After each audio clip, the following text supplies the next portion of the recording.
어떻게 헌금해야 하는가라는 제목으로 말씀을 전해드리겠습니다. 첫 번째는 미리 준비해서 해야 한다라는 거죠. 헌금을 준비하지 않고 교회에 와서 헌금 시간이 되어서야 불이 나게 주머니를 뒤적거리는 일이 없어야 한다라는 거예요. 하나님께 드리는 예물은 각각 그 마음에 미리 준비하여서 드려야 예물에 정성이 들어갈 수 있다라는 거죠. 예물을 드릴 때 진정으로 즐겁고 감사한 마음으로 드릴 수 있다라는 거예요. 그 5절 오늘 본문 말씀 5절 하반절에 보면 이렇게 준비하여야 참 연보답고 억지가 아니다 이런 말씀이 기록되어 있잖아요. 두 번째는 뭐냐면 심는 양대로, 그죠? 심는 양대로 거두는 것은 거두는 것을 알고 드려야 된다라는 거죠. 헌금은 결코 낭비가 아니라는 거예요. 헌금은 축복을 거두기 위해서 그 씨앗을 심는 것이라는 거죠. 우리가 농사를 지을 때 10평이나 100평짜리 농사를 짓는 사람하고 1000평이나 10,000평의 씨를 뿌린 사람과 똑같이 거두지는 않는다라는 거죠. 하나님께 인색하게 드리면서 어떻게 하나님의 풍성한 축복을 바랄 수 있겠냐는 거예요. 그죠? 씨앗을 적게 뿌린 사람은 적게 거두지만 많이 뿌린 사람은 많이 거둘 수 있기 때문이라는 거죠. 세 번째는 각각 그 마음에 정한 대로 해야 한다라는 거죠. 헌금은 각자가 개별적으로 해야 돼요. 헌금은 각각. 그래서 개별적으로 하나님께 드리라는 것이라는 거죠. 각종 헌금은 하나님이 각자에게 주신 복을 따라서 하나님이 나에게 많이 주셨으면은 많이 드릴 수 있죠. 그죠? 그리고 복을 따라서, 그래서 각자에게 주신 복을 따라서 개인적으로 힘써 하나님께 드려야 된다라는 거죠. 우리가 드릴 헌금은 미리 마음에 정하여 준비하라는 뜻이라는 거죠. 헌금을 집에서 이렇게 드릴 때 내가 감사 헌금을 얼마 해야 되겠다. 그죠? 이번에 참 좋은, 생각지 않은 좋은 은혜를 하나님이 베풀어 주셨는데, 그래서 그걸 봉투에 담았다가 마음에 정해서, 그죠? 그렇게 해서 하나님 앞에 드리는 신앙생활을 하셔야 된다라는 거예요. 네 번째는 억지가 아닌 자원함으로 해야 한다라는 거죠. 여러분들이 이제 알으셔야 될 게 뭐냐면 은혜를 받잖아요. 하나님의 은혜. 하나님의 은혜를 받는 것은 하나님이 정말 나를 위해서 예수님을 십자가에 죽게 하시고 나의 죄를 없애주시고 나를 하나님의 자녀로 삼아주셔서 나의 모든 삶을 이끌어주고 계시구나. 정말 나를 사랑해 주시고 보호해 주시고 많은 사람들을 만나면서 사랑을 받게 하시고 또 내 살아가는 인생길에 길을 열어주시는 거예요. 그죠? 길을 열어주시면서 그냥 평탄케 해주시는 거야. 그런 것을 내가 생각지도 않은 사람인데, 모르는 사람인데 정말 나에게 친절을 베풀어주고 또 나에게 어떨 때 배가 고픈데 어떨 때 현장에 가서 일을 하는데도 그런 경험을 할 때가 있어요. 꼭 내가 좋아하는 난 커피를 잘 못 먹잖아요. 그런데 그 대추차 같은 거, 그런 거를 따뜻하게 해가지고 와가지고 그냥 이렇게 줘요. 그 다음에 갈 때는 내가 저분한테 베풀어야 되는데, 이런 생각을 가지고 갔는데 그분이 언제 나타날지는 모르잖아요. 나타날 수도 있고 안 나타날 수도 있어요. 그래서 몇 번 그런 경험을 한 거예요. 그래서 마음속으로 정말 하나님이 나를 아시는구나, 나를. 그러니까 이런 분을 통해서 또 이런 사랑을 받게 하는구나. 그런 걸 여러분들이 느낄 때, 그죠? 그럴 때는 하나님 앞에 억지가 아닌 자원함으로 드리게 된다라는 거예요. 하나님이 그렇게 모든 삶을 우리에게 은혜를 베풀어 주실 때, 그죠? 사도행전 5장 1절 2절 읽어보시겠어요? 아나니아라 하는 사람이 그의 아내 삽비라와 더불어 소유를 팔아 그 값에서 얼마를 감춤해 그 아내도 알더라. 얼마만 가져다가 사도들의 발 앞에 두니. 9절 10절도 읽어보시겠어요? 베드로가 이르되 너희가 어찌 함께 끼하여 주의 영을 시험하려 하느냐. 보라, 네 남편을 장사하고 오는 사람들의 발이 문 앞에 이르렀으니 또 너를 메어 내가리라 하니, 곧 그가 베드로의 발 앞에 엎드러져 혼이 떠나는지라. 젊은 사람들이 들어와 죽은 것을 보고 메어다가 그의 남편 곁에 장사하니. 그죠? 아나니아와 삽비라 부부는 자기들의 땅을 팔아서 하나님께 바쳤다라는 거죠. 그때 당시에는 이제 공동체 생활을 하면서 어려운 사람들, 어려운 성도들을 돕기 위해서 나도 이제 땅을 팔아서 교회에 드리고 또 다른 사람도 땅을 팔아다 이렇게 드리고 그런 거예요. 그래서 그것을 나누어서 이제 공동체가 그 어려움을 당할 때 서로 나누어서 쓰고 그 빈곤을 견뎠다라는 거죠. 그런 상태였었는데 그 땅을 팔았어요. 팔았는데 속인 거야. 파는 거 전부를 가져온 거라고 거짓말을 한 거죠. 그래서 아나니아가 죽은 거예요. 성령을 속였으니까 하나님을 속였잖아요.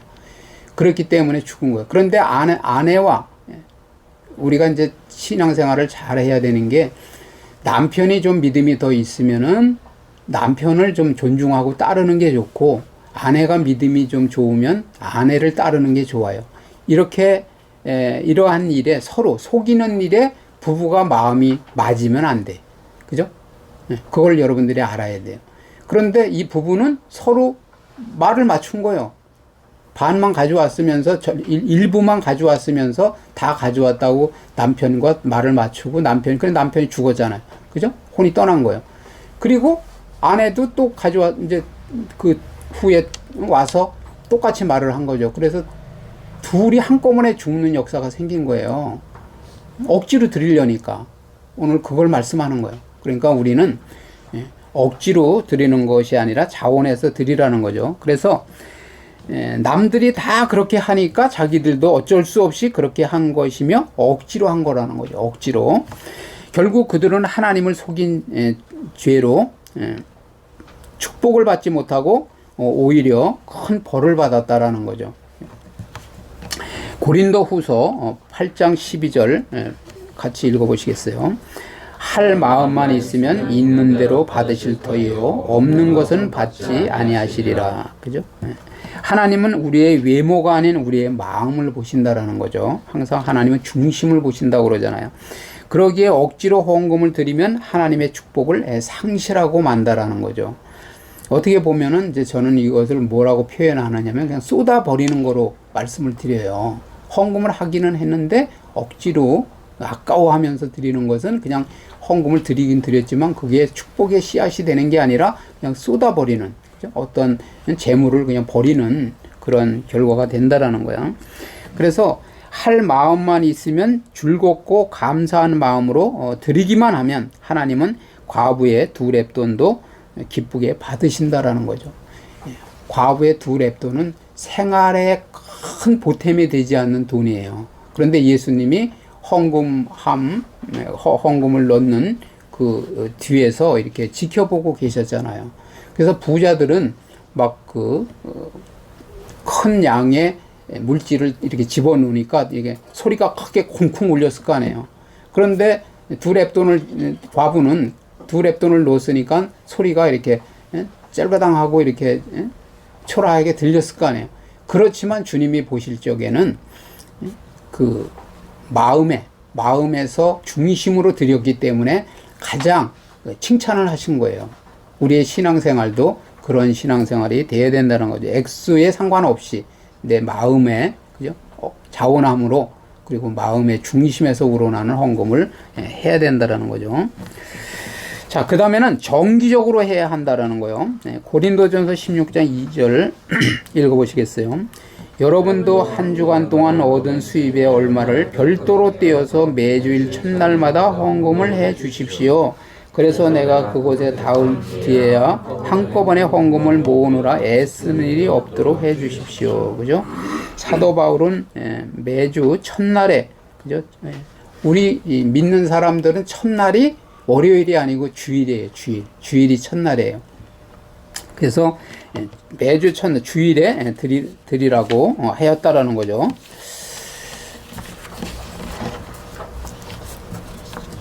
그 다음에 6번째는 우선적으로 해야 한다라는 거예요. 우선적으로.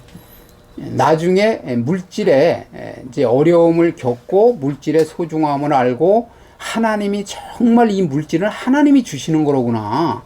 하나님이 주시니까 내가 물질이 벌리고 정말 하나님의 말씀대로 순종하고 사니까 물질이 잘 이렇게 벌리는구나 하는 것을 여러분들이 깨달으면 우선적으로 하게 돼요. 우선적으로. 그리고 돈은 먼저도 말씀드렸지만 물론 그렇지 않은 사람도 있지만은 대개 살다 보면 계속 부족하게 돼 있어요. 그러니까 쓸 거 다 쓰고 하나님 앞에 드리려고 하다 보면 드릴 게 없어요. 쓰는 것도 부족한데 어떻게 드려요? 그런데 하나님 앞에 그래서 뛰는 거예요. 미리. 수입이 들어왔을 때 그 수입에서 뛰는 거예요. 떼어서 담아놓고 부족해도 드려야 돼. 그러다 보면 하나님이 어느 날부터 안 부족하게 하세요. 안 부족하게. 돈이 쌓이게 하신단 말이에요. 그걸 체험하셔야 돼요. 여러분들이. 자, 잠언 3장 9절 읽어보시겠어요? 내 재물과 내 소산물의 처음 익은 열매로 여호와를 공경하라. 그리하면 내 창고가 가득히 차고 내 포도즙 틀에 새 포도즙이 넘치리라. 이렇게 말씀하고 계시잖아요. 수입이 들어오면 우선 주님께 드릴 돈부터 따로 떼어 놓으라는 거예요. 따로. 부족해도. 그래서 그런 생활을 계속 하다 보면 어느 날부터 수입이 점점 늘어나요. 그리고 지출은 줄어들어. 필요 없는 지출이 줄어들어요. 그러면서 이제 하나님 앞에 이렇게 올바로 드릴 수 있게 된다라는 거예요. 그래서 이것이 습관이 되면 인생 삶에 무슨 일을 하든 주님을 우선시하게 된다는 거예요. 우선시. 그래서 하나님께 드릴 돈을 다른 곳에 사용하는 유혹을 이길 수가 있다라는 거죠. 그래서 결국은 어떤 일이 생기느냐? 아픈 일이 생겨요. 아픈 일이. 병원 갈 일이 생긴다고요. 여러분들이 이제 돈을 잘 관리한다라는 것은 벌기도 잘 벌어야 되지만 관리를 잘 한다는 것은 비상시에 쓸 돈도 따로 모아놔야 돼요. 비상시. 그건 이제 자녀가 아프거나 내가 아프거나 부인이 아프거나 근데 병원에 갔는데 돈도 없으면 어떻게 하겠어요. 그죠? 그러니까 통장을 여러 개, 이거는 살림하는 통장. 그죠? 이것은 어떤 공과금이 빠져나가는 통장, 이렇게 구분해서 하고 또 저축하는 통장, 이렇게 해서 어쨌든 비상금도 모아두어야 돼요. 그렇지만 중요한 것은 하나님께 떼고 나서 하나님께 드릴 것을 구별해 놓고 나서 그렇게 해야 된다라는 거예요. 그걸 그냥 해놨는데 나중에는 병원 갈 일이 생기니까 병원 갔다 와서는 못 드리게 되는 거죠. 결국 못 드려요. 그게 악순환이 반복되는 거예요. 나중에는 결국은 계속 헤매기만 하는 거죠. 헤매요. 그런데 성경에도 그렇게 말씀하시잖아요. 뭐 이질과 여러 가지, 그죠? 신명기에서 말씀하는 게 뭐예요? 결국은 말씀대로 순종하고 살면 내가 그러한 모든 뭐 폐병과 연병과 이런 거에서 다 보호해 주겠다는 거예요.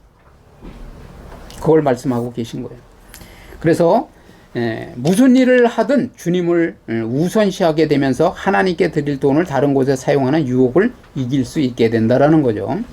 그래서 물질 관리 능력을 길러주는 그런 하나님이 우리에게 하시는 것은 물질을 버는 것도 중요해요. 버는 능력도 있어야 돼요. 여러분에게는.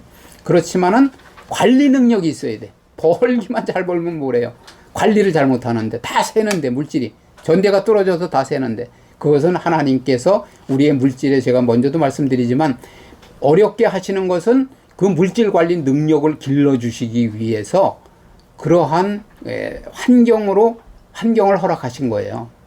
그렇기 때문에 여러분들이 물질 관리 능력을 길러셔야 돼요. 그런 교육을 통해서 하나님의 그러한 사실적인 교육을 통해서 물질이 왜 빠듯하게 부족하게 하시겠냐는 거예요. 그럴 때 진짜 우선순위가 어디냐는 거예요. 진짜. 그래서 이 우선순위를 물질 관리 능력이라는 것은 꼭 지출해야 될 것을 아주 잘 이렇게 선정을 해야 돼요. 선정. 그리고 이거는 꼭 안 해도 된다 하는 것을 안 해야 된다라는 거예요. 그래야 돈이 모이는 거죠. 그리고 저축도 해야 된다라는 거예요. 그 다음에 낭비되고 있는 것을, 그죠? 그런 지출을 여러분들이 찾아내야 돼요. 이것은 낭비다. 꼭 필요한 게 있지만 낭비되고 있는 게 있어요. 안 나가야 될 지출이 나가고 있는 게 있다란 말이에요. 그죠? 그런 지출을 여러분들이 찾아내서 그것을 차단하고 하나님께 우선적으로 드릴 때 여러분들이 물질의 그 풍요함이 이르게 된다라는 거죠. 그래서 중요한 것은 뭐냐면 부자는 더 부자가 돼요. 돈이 돈을 벌거든요. 우리가 이제 깨달아야 될 게 뭐냐면 사람이 노동해서 돈을 버는 것은 한계가 있어요. 한계. 그런데 부자들은 돈이 돈을 벌게 만들어요. 돈이. 시스템이 돈을 벌게 만든단 말이에요. 그래서 내가 잠을 자고 있어도 돈은 계속 이자를 생산하는 거예요. 이자를. 돈이 불어나는 거예요. 그런 삶이 되도록 여러분이 하셔야 된다는 거야. 그래서 돈이 늘어나게 되는 그런 법칙을 여러분들이 깨달아야 된다는 거죠. 터득해야 된다는 거. 근데 중요한 것은 뭐냐? 마음에서부터 시작된다는 거. 마음. 여러분들이 부자가 되는 것은 부자 마인드를 가져야 부자가 돼요.